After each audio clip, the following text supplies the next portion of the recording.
1 Samuel, chapitre 9. Il y avait un homme de Benjamin nommé Kis, fils d'Abiel, fils de Tseror, fils de Bécorat, fils d'Aphiar, fils d'un Benjamite. C'était un homme fort et vaillant. Il avait un fils du nom de Saül, jeune et beau, plus beau qu'aucun des enfants d'Israël, et les dépassant tous de la tête. Les ânesse de Kis, père de Saül, s'égarèrent. Et Kis dit à Saül, son fils, « Prends avec toi l'un des serviteurs, lève-toi, va, et cherche les ânesses. » Il passa par la montagne d'Éphraïm et traversa le pays de Shalisha, sans les trouver. Ils passèrent par le pays de Shalim, et elles n'y étaient pas. Ils parcoururent le pays de Benjamin, et ils ne les trouvèrent pas. Ils étaient arrivés dans le pays de Tsuf, lorsque Saül dit à son serviteur qui l'accompagnait, « Viens, retournons, de peur que mon père, oubliant les ânesses, ne soit en peine de nous. » Le serviteur lui dit, « Voici, il y a dans cette ville un homme de Dieu, et c'est un homme considéré. Tout ce qu'il dit ne manque pas d'arriver. Allons-y donc.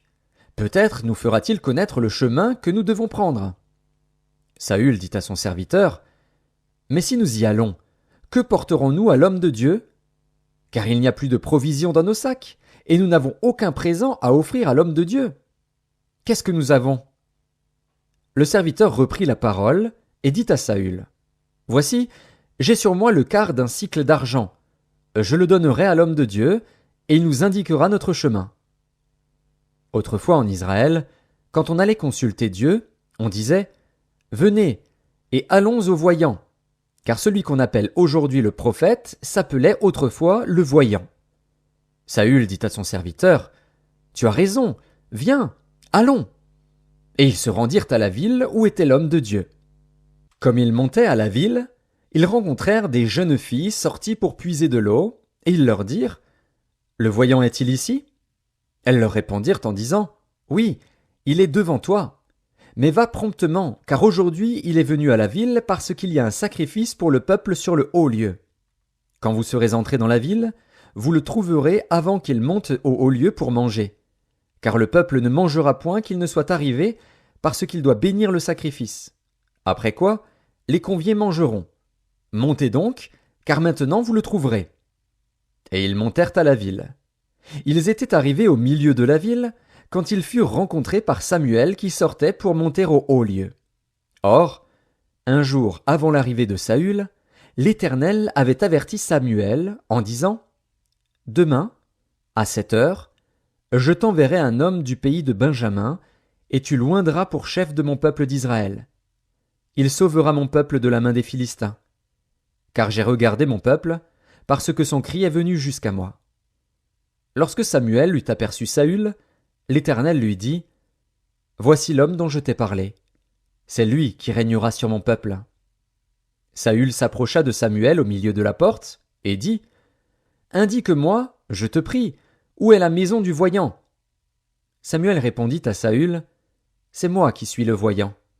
Monte devant moi au haut lieu, et vous mangerez aujourd'hui avec moi. Je te laisserai partir demain, et je te dirai tout ce qui se passe dans ton cœur. Ne t'inquiète pas des ânesses que tu as perdues il y a 3 jours, car elles sont retrouvées. Et pour qui est réservé tout ce qu'il y a de précieux en Israël? N'est-ce pas pour toi et pour toute la maison de ton père? » Saül répondit, « Ne suis-je pas benjamite, de l'une des plus petites tribus d'Israël?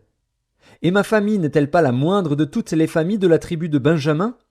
Pourquoi donc me parles-tu de la sorte? » Samuel prit Saül et son serviteur, les fit entrer dans la salle, et leur donna une place à la tête des conviés, qui étaient environ 30 hommes.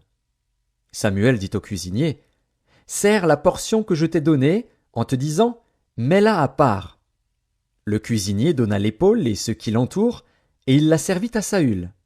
Et Samuel dit, « Voici ce qui a été réservé. Mets-le devant toi, et mange, car on l'a gardé pour toi lorsque j'ai convié le peuple. » Ainsi Saül mangea avec Samuel ce jour-là. Ils descendirent du haut lieu à la ville, et Samuel s'entretint avec Saül sur le toit. Puis ils se levèrent de bon matin, et, dès l'aurore, Samuel appela Saül sur le toit, et dit, « Viens, et je te laisserai partir. » Saül se leva, Et ils sortirent tous deux, lui et Samuel. Quand ils furent descendus à l'extrémité de la ville, Samuel dit à Saül, « Dis à ton serviteur de passer devant nous. » Et le serviteur passa devant.